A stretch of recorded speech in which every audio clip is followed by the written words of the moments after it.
네, 안녕하세요. 백기선입니다. 네, 이번 질문은 제가 카카오톡에서 받은 질문인데, 제가 카카오톡 무슨 오픈 카카오톡 뭐 그런 방에 들어가 있거든요.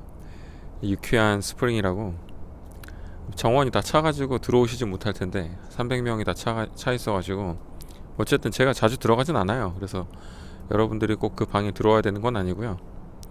어쨌든 그 방에 있었는데 어떤 분이 이제 개인 상담을 요청하셔가지고 그 상담을 해드렸죠. 근데 아 질문이 뭐였냐면 그 취직을 준비하시는 분이었는데 되게 춥네 여기.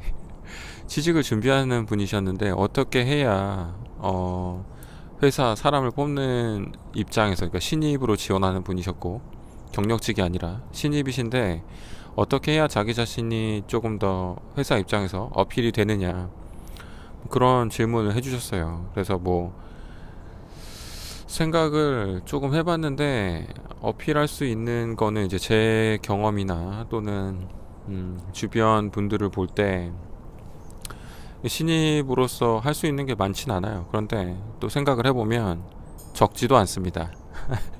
그게 무슨 말이냐면 신입이니까 어디서 일을 해본 경험은 없잖아요. 그러니까 그걸로 어필을 할 수는 없어요. 그래서 보통 이제 신입을 지원하시는 분들 중에 고민하시는 게, 저한테 메일 자주 오는 게 뭐냐면 그 포트폴리오를 준비를 열심히 해야 되느냐, 뭐 코딩 테스트 준비를 열심히 해야 되느냐, 이렇게 물어보세요. 근데 사실 뭐 둘 다 해야죠. 요즘에는 코딩 시험을 다들 보니까, 코딩 테스트를 다들 면접 볼 때 보는 편이니까 까마귀가 다들 준비를 해, 둘 다 준비를 열심히 해야죠.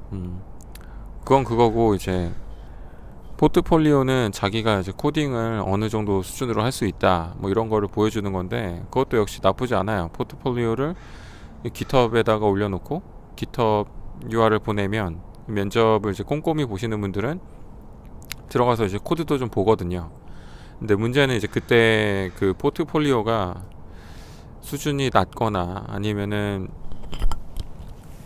잠깐만 카메라 좀 고정하고 할게요.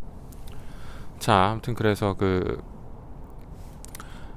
포트폴리오를 제가 만약에 면접관으로 리뷰를 한다 그러면, 저는 제가 네이버 있을 때도 그런 식으로 봤지만 저는 일단 테스트 코드가 꼼꼼히 작성되어 있는지를 주의 깊게 봅니다.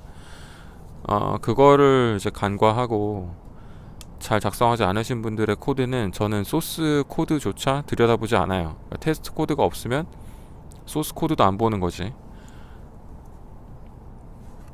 무의미하니까. 저한테는 무의미합니다. 테스트 코드 없이 작성한 소스 코드는 무의미합니다. 그것도 개인 포트폴리오로 작성한 코드인데 그런 게 없다. 무의미합니다. 그러니까 반드시 테스트 코드 잘 작성해 주시고, 그 다음에 문서화도 어느 정도 좀 해주시면 좋아요. 해당 프로젝트에 대한 어떤 개요라던가 이 프로젝트를 실행하는 방법이라던가, 그런 것도 없이 그냥 떨렁 소스 코드만 있으면 사실 보는 입장에서는 뭐 돌려볼 수도 없는 노릇이고, 이걸 일일이 내가 이걸 다 분석해가지고 면접관이 하나 두 개 보는 게 아니잖아요. 그러니까 포트폴리오는 좀 그런 식으로 좀 사려 깊게 이 코드를 보는 사람을 고려해서 좀 사려 깊게 좀 작성해 주시면 좋을 것 같고, 코딩 테스트는 다들 보니까 당연히 준비해야 되고요. 그 다음에 이제 기초적인 지식은 알고 계셔야죠. 그러니까 기초적인 지식이라 함은 가령 여러분의 메인 언어가 자바예요. 만약에 제 유튜브를 보시는 분들이 대부분 그러겠지만 자바 뭐 또는 자바스크립트예요. 그럼 그 언어에 대한 구체적인 내용 또는 기본적인 기능들에 대한 설명 정도는 스스로 할 수 있어야 된다고 생각합니다. 네. 뭐지? 나무 위에서 얼음 같은 게 떨어지는구나. 가령 뭐 지금 자바 같으면 자바 최신 버전이 몇 버전이냐, 어떤 기능이 새로 들어갔냐, 뭐 LTS가 무슨 의미인지, 뭐 그런 LTS 버전 뭐 이런 의미는 좀 알고 있어야죠. 그러니까 이런 거는 그냥 갑자기 벼락치기로 해도 되는 거긴 한데, 그냥 평소에 자기가 메인으로 공부하고 있는 언어에 대한 관심이 꾸준히 있었다면 그렇게 크게 걱정할 필요가 없는 그런 지식들이에요. 그러니까 그런 게 좀 필요하고, 지금까지 말했던 건 어느 정도 기본적으로 다들 공부하셔야 되는 것들이고, 딱 면접관이 봤을 때 이제 눈에 띈다. 이 사람은 뭐지? 관심이 간다. 이럴 정도로 이제 어필을 하려면 건이 단시간에 되는 것들이 아닙니다. 가령 여러분들이 어떤 책을 번역을 했다던가, 책을 썼다던가, 어떤 컨퍼런스에 가서 발표를 했다던가, 어떤 한 스터디를 꾸준히 오랫동안 참여해서 뭐 어떠한 지식들을 쌓아왔다던가, 이런 것들이 이제 보면은 이 사람은 굉장히 열심히 공부하고 학습을 하는구나. 왜냐하면 그게 굉장히 중요하니까. 개발자한테는 꾸준히 학습하고 공부하는 능력이 굉장히 중요합니다. 그리고 빨리 습득하는 능력, 새로운 지식을 빨리 습득하는 능력, 이런 게 중요하지. 제가 언젠가도 언급한 적이 있을걸요. 스프링을 많이 안다고 취직이 잘 되는 게 아니라고. 스프링을 많이 알아서 취직을 되는 거는 글쎄 저는 별로 없을 거라고 생각하는데요. 아우 다리 아파. 그거보다는 이제 스프링을 그렇게 학습할 수 있는 의지와 그런 빨리 학습할 수 있는 능력, 그런 걸 보는 거고, 스프링을 학습하면서 여러분들도 주의하시면서 이제 해야 되는 게, 스프링 그 자체보다는 약간 메타 학습, 그러니까 스프링 IOC, 스프링 그 애플리케이션 컨텍스트 API를 외우는 게 중요한 게 아니라, 그 IOC라는 그 개념이나 디펜던시 인젝션이 무엇인지 이런 거를 이해하는 게 더 중요합니다. AOP도 마찬가지고, AOP가 어떻게 구현이 되어 있는지, 그러니까 가령 뭐 다이나믹 프록시가 뭔지, 뭐 프록시 패턴은 뭔지, 스프링 MVC도 마찬가지예요. HTTP 서블릿을 스프링 MVC가 어떻게 이걸 추상화 시켜놨는지, 이런 구조를 조금 이제 보면서 학습을 하면 훨씬 많은 도움이 되죠. 그러니까 그런 것들을 익히는 게 중요한 거고, 그런 것들을 익히는 연습을 많이 하는 게 좋은 건데, 그런 것들을 여태까지 안 해왔다가 갑자기 이제 취직을 준비하는데 갑자기 뭔가 어필할 수 있는 뭔가를 찾는다? 없어요. 그런 건 없어. 단시간에 갑자기 뭔가 내가 어필할 수 있는 거는 구라치는 것밖에 없어. 그러니까 그런 걸 찾지 말고 평상시에 열심히 하세요. 평상시에. 응? 아시겠죠? 평상시에 열심히 안 했는데 내가 어떻게 갑자기 취직을 하겠다고 나한테 그런 걸 물어보면은 내가 무슨 뾰족한 수가 있습니까? 저도 방법이 없어요. 저도 방법이 없어. 그리고 어필할 수 있는 거 하나 더 있네. 그 GitHub.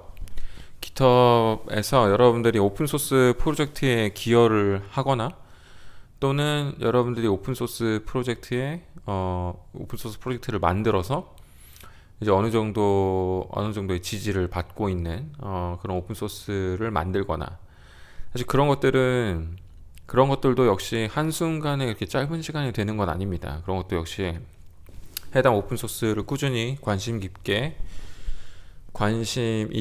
이제 많이 오랫동안 살펴보다가 이제 기여할 부분을 찾아서 이렇게 하면 되고, 또는 요즘에 옥토버 페스트인가 뭐 그런 매년 깃허브에서 하는 행사 때문에 좀 더 참여하기가 쉬워진 것 같은데, 그런 걸 통해서 이제 접근하셔도 되고요. 뭐 저라면은 어느 정도 지지를 받고 있는 오픈소스를 만약에 만들었다, 오픈소스 라이브러리나 뭐 어떤 프레임워크 같은 걸 만들었다, 또는 툴 이런 걸 만들었다, 저는 그런 사람들을 좋게 볼 것 같아요. 근데 그게 지금까지 제가 말씀드렸던 뭐 스터디, 뭐 커뮤니티 활동, 뭐 깃허브, 뭐 오픈소스, 뭐 포트폴리오 이런 거, 뭐 책 번역, 뭐 저술 이런 거 다 이거 한다고 취직이 보장되는 건 아니에요. 이건 그냥 어디까지나 자기를 어필할 수 있는 수단이에요. 어필할 수 있는 수단. 근데 저는 이거를 취직을 위해서 이런 활동을 한다는 부정적입니다. 그러니까 내가 취직을 잘해야지, 그래서 나는 번역을 해야지, 이게 아니야. 그러니까 이게 뭐라 그래야 되지, 이게? 주객이 전도됐다라고 해야 되나? 그치. 그런 것 같아요. 저는 취직을 하려고 제가 책을 번역하거나 스터디 활동을 하거나 커뮤니티 활동을 하거나 책을 쓰거나 깃허브에다가 오픈소스에다 기여를 하거나, 또는 오픈소스 프로젝트를 만들거나 취직을 하려고 그런 활동을 한 적은 없어요. 취직을 하기 위해서는 아니었습니다. 근데 이런 것들을 하면 취직할 때 어필이 된다는 거지. 그리고 이런 걸 하다 보면은 어쩔 수 없이 인맥이 쌓여요. 저는 진짜로 한 번도 인맥을 쌓으려고 커뮤니티 활동을 한다거나 스터디를 하거나 책을 쓰거나 번역을 하거나 어디 가서 발표를 하거나 오픈소스 프로젝트를 하거나 그래 본 적이 없습니다. 이것도 역시 마찬가지. 이것도 역시 주객이 전도된 거예요. 취직을 한다거나 인맥을 쌓겠다거나 유명해지고 싶다거나 그러려고 했던 활동들이 아니에요.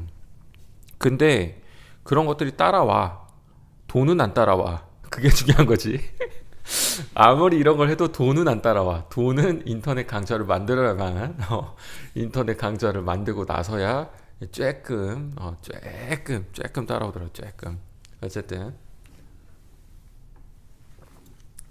그러니까 목표를 좋게 잡고 가면 좋은데 그 순수한 의도로 하시는 게 좋습니다. 그러다 보면은 다 따라와요. 인맥도 쌓이고 회사에 어디 지원할 때 이제 어느 정도 어필도 돼서 그 최소한 서류 통과 정도는 서류 통과 정도는 손쉽게 할 수 있고 이제 가서 이제 물론 오프라인으로 가서 면접도 보고 이제 뭐 임원 면접도 보고 뭐 그래야겠지만 뭐 제가 아는 분들 중에는 그냥 들어서 아는 사람들 그러니까 제가 직접 만나서 아는 사람들 말고 제가 뭐 전에 들어서 아는 사람들 중에는 인맥을 통해서도 그냥 이렇게 직장을 옮기시는 분들도 직업 말고 직장을 옮기시는 분들도 많이 계시더라고요.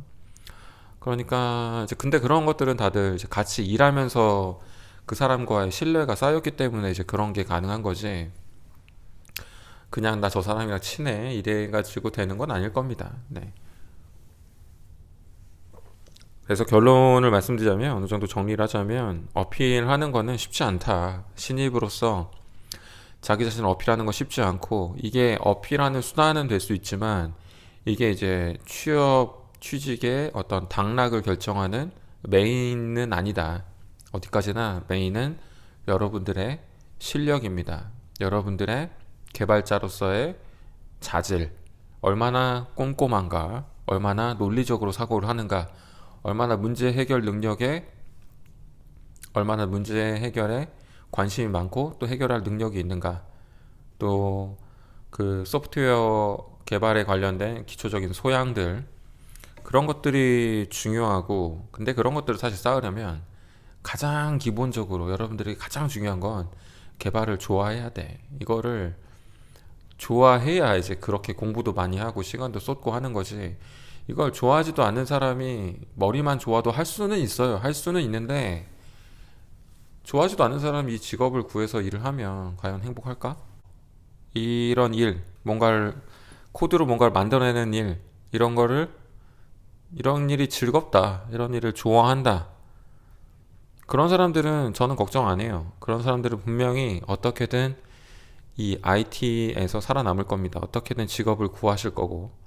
그런데 좋아하지도 않는데 이쪽으로 직업을 구하려고 해. 이제 그런 사람들이 힘들지. 근데 저는 그런 사람들한테 별로 이렇게 도움을 주고 싶진 않아요. 음. 왜냐면 아까도 얘기했다시피 그렇게 해서 결국 이 직업을 구한들 행복하지 않을 거거든. 이걸 좋아하지 않으니까. 이걸 좋아해도 힘든데, 그게 핵심이에요. 이 업을 좋아해도 일을 하는 게 힘들어. 그리고 지칠 때가 많아. 그런데 이 업을 좋아하지도 않아. 그런데 여기 와서 일을 한다고? 글쎄, 내가 그런 사람들까지 도와줘야 되나 싶기도 하고, 일단은. 어쨌든, 중요한 건 그거예요. 좋아하면 다 되게 돼 있습니다.